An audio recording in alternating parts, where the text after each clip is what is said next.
Good afternoon. Welcome back to Baldfather Bets, everyone. We're going to do a quick recap of the NFL Championship weekend and then just give some early thoughts that we have on the Super Bowl and this line that came out. First, please make sure you subscribe to the channel, notifications on so you know when we post, and then just interact with our content. Like the videos, comment on them, share them around. Anything you can do to help grow the channel, never charge for the picks. Just want to continue to grow. You guys have been a big part of that this year and really appreciate it. So we were 10-3 in the conference championship game weekend. Won the 10-unit bet on Denver at plus 5.5, and then lost the Rams at plus 3. So we'll start with the AFC Championship game. The game was what we expected it to be until the weather came in and had a massive impact. Early on, you saw Denver kind of asserting dominance, mainly due to the fact of their defensive line and the Patriots not really having any ability to get going. The one drive where the Patriots really did get going was in the third quarter, and it happened off of two big Drake May scrambles. And it wasn't actually really sustainable offense. And then once they got down to the goal line, not able to push that in. Off of natural offense, the Patriots scored 3 points in that game. What gave them their touchdown was what was considered a backwards pass that was then recovered by the Patriots, where again they scored on a Drake May scramble touchdown. By the way, that was either a fumble because it is a strip sack fumble of the quarterback in a passing motion, or it was an incomplete pass. It was not a backwards pass. So it is either that as he went to shuffle it forward, his hand got hit or the ball got hit while his fingers were still making contact with the ball, which then at that point it's a fumble, just as if you go back to pass and someone comes and hits you from behind there. Or he actually gets it out and then it gets touched by the New England Patriots defender, which is then a forward pass, which is deflected. I ultimately think it was a fumble, so the right thing happened, but the call was way too immediate and incorrect. And there's a couple of calls that they did like that throughout the weekend. The next was when Drake May in this game went for the QB sneak on fourth down. He was short. He was short, and that would have been the difference in the game, because that would have kept the game 7-7. Rather than the Patriots extend that drive and ultimately kick the field goal to go up 10-7. But you had a very, very good camera angle, and I understand they're like, well, there's a fraction of a chance that maybe the nose of the ball got over while he was on the pile. If you look at when they were blowing the whistle, and he was short. So, I mean, Denver fans have a little bit of a gripe there, but really Denver cost themselves this game with that, and then with Sean Payton making some interesting decisions. You have to have a weather report. You have to have an understanding going into a game how the weather is going to develop throughout the game. If you had any indication that that's the way that game was going to go, and you knew in that first quarter your offense is clicking pretty well, and you have a backup quarterback in, you take every single point you can get. You have to kick that field goal. That wasn't a go-for-it type game. And we're going to come to the decision by McVay in a little bit on the Rams side. That one's a little bit more forgivable because that game wasn't necessarily a field goal game. That was a score touchdowns game, especially at that point. This game could have, the final score could have been 6-3. It was 10-7. It could have been 7-3. Could have been 9-6. Like, that's the type of game this was. And when you have an opportunity in the red zone to get points, go up 2 scores, you do that in this one. And then it adjusts your play calling a little bit too when you're up by those 2 scores. Maybe the fumble by Jared Stidham doesn't happen. You never know. But Broncos essentially dominated the entire first half of the game and ended up tied. And that was when you kind of knew this Patriots magic may extend a little bit. And then once they took the lead 10-7 and that weather started coming in and snow was coming down sideways because of how intense the wind was and people couldn't see out there, and the Patriots uniforms started blending into the field, I said I was watching it at a friend's house, and I looked over at my buddy. It was 10-7 with like 5 minutes left in the third, and I was like, "This game's gonna end 10-7." I was like, "These offenses can't move the ball right now." I do want us to cool it a little bit on the Drake May. How impressive! You know, he's gone up against 3 top 5 defenses, and in the playoffs, no team's ever done that before. Well, they scored 7 points offensively against the Chargers. He turned the ball over 4 times against the Texans, and they scored 7 points offensively against Denver, and they were set up already in the red zone by a turnover. So, yeah, it's been nice that they've won games against 3 top 5 defenses. They've won because of their defense, and that is who deserves all the credit right now, especially their run defense, who has been near impenetrable. And they haven't had the hardest road to the Super Bowl, but their run defense has absolutely stood up, and they've also gotten timely turnovers. You think about the Marcus Jones interception, you think about the fumble recovery here to set them up for the touchdown. They've been a dominant unit, regardless of the competition that they've played. I thought that Drake May's legs were obviously the equalizer in this game. I thought coaching was also the equalizer. When the Patriots went up 10-7 and the weather started coming down, you saw Vrabel say, "We are going to run the ball 3 times and then we are going to punt. The only throws we're going to give Drake May is going to be either someone's wide open or it's a throwaway. And if we happen to get a first down, great, then we can run the ball 3 more times and take off clock and then punt. We are not going to lose this game on offense." Whereas Peyton made some incorrect decisions early on that ultimately caught up with him. Now, people kind of were upset about the field goal kick to tie the game when they had already gone for it. That kicks in if it doesn't get blocked. So, I mean, and that was the right decision. It's a 10-7 game. You kick that field goal, it's 10-10. The wind wasn't as bad at that point as it got later on in the game. They had the wind at the back anyway. You trust Will Lutz to make that. I mean, Big Nuts Lutz has been making kicks for Sean Payton for a very long time. You're not second guessing your kicker on that when you try and tie the game.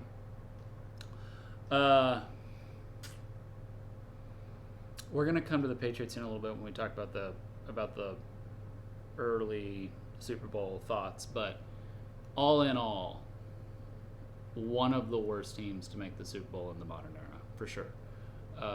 Does it matter? No, it doesn't matter. Does that mean they can't win the game? No, definitely not. We're talking a 1-game sample size. The NFL, one of the coolest things about the NFL is in most situations, unlike the Seahawks Rams, which was a 3-game sample size, you get a 1-game sample size of anything, which means 60 minutes, the variance that can take place in that is crazy, especially with how quickly the clock runs in the NFL. A turnover score can change everything.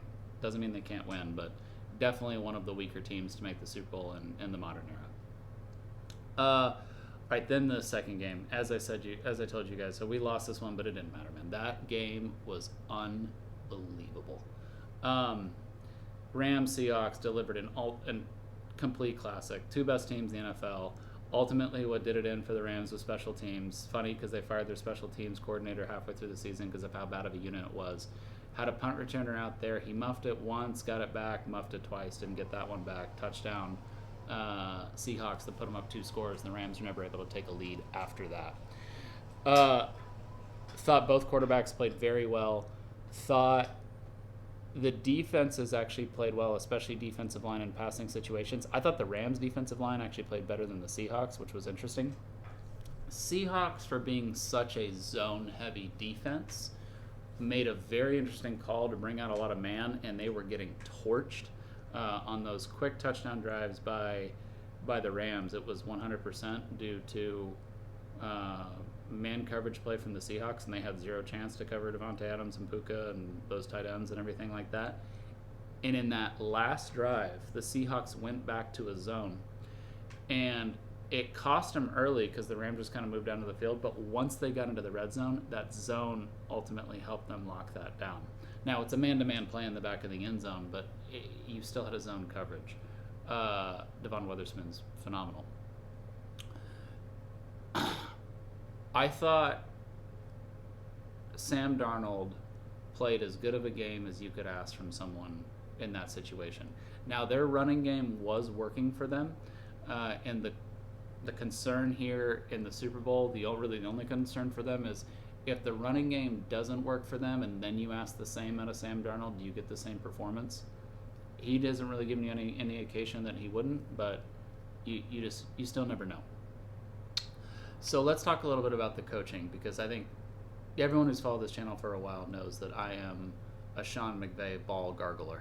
I love Sean McVay. I think he's 1 or 2 in the NFL in terms of coaches, and I'm not backing off of that because of this one game. However, he made some interesting decisions in this one. So we're going to start with when they make it 31-27, why you don't go for 2. So the first one I kind of understood not going for 2 when they made it 24-20. I understood it a little bit. This one you were late enough in the game where you needed to go for it. So if you get it, it's 31-28, then you're a field goal down. If you don't get it, it's 31-26. And ultimately, if you score the touchdown, then you're going to go for 2 anyway, again, to go up by the 3. And if you score 2 touchdowns and kick 2 extra points, that's what you're up by, is 3. And your chances of going for it twice, ultimately, you're most likely going to get one of those 2. So not doing it there wasn't the correct decision. Also, you go down by 5 rather than 4. That doesn't change a field goal situation for you. If you kick 2 field goals, you still take the lead by 1 in that situation. Or if you match field goals, you're still down by 5 and need a touchdown. At that point, you need to go for 2. Okay? Next. You're down 31-27, 4 some odd left. 4th and 4 in their red zone, and you go for it. Against that defense with your offense and the fact that they had switched to this a little bit more of a soft zone coverage, you kick that field goal. And you go 31-30, because if you get the ball back, their defense isn't keeping you out of field goal position.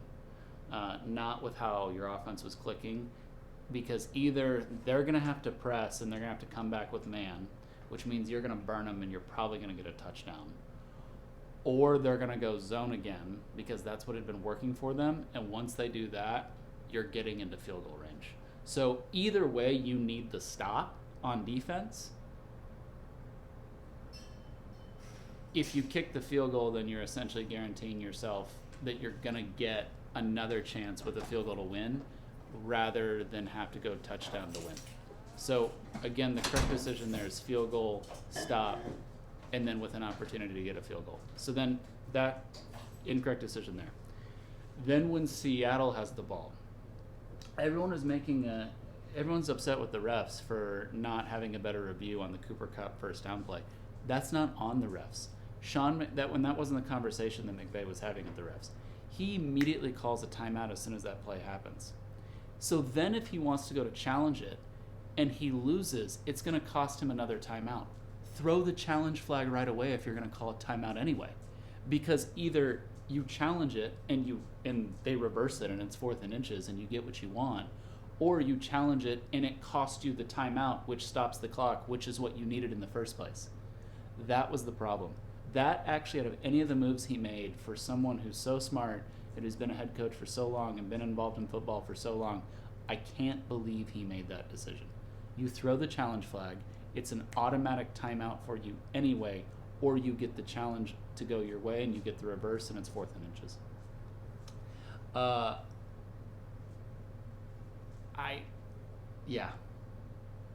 thought 3 huge decisions from McVay there that were the incorrect ones from him, that I don't know if any of those cost his team the game. What cost his team the game is the muff punt.